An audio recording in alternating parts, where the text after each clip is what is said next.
Momen pertemuan Putri Chandrawati dan Brigadir J dalam adegan rekonstruksi, berbaring di kasur.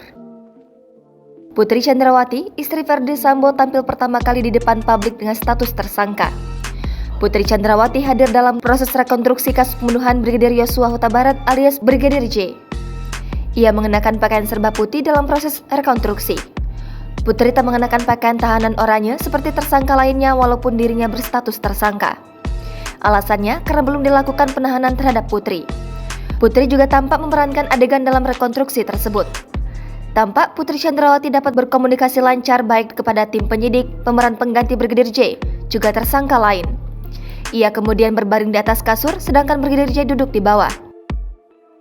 Pada adegan 12B, Putri seperti menunjuk ke bawah, seolah mengisyaratkan Kuatmaruf untuk duduk di bawah.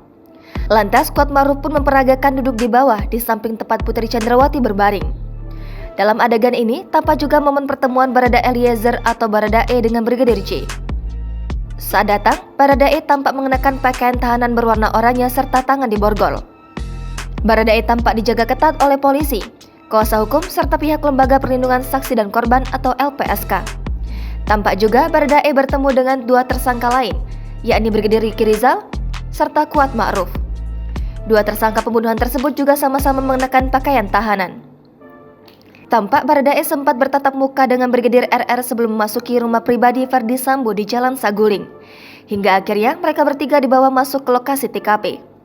Tim Sus Polri melakukan rekonstruksi pembunuhan Brigadir J di dua kediaman Ferdy Sambo di Jakarta Selatan, rumah di Jalan Saguling, dan rumah di Komplek Polri Duren 3 pada Selasa 30 Agustus 2022.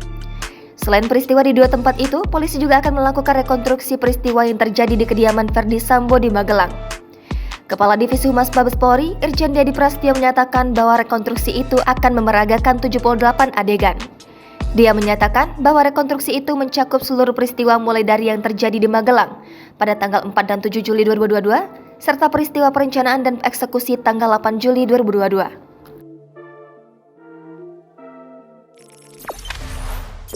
Jangan lupa subscribe, share, komen, dan like ya!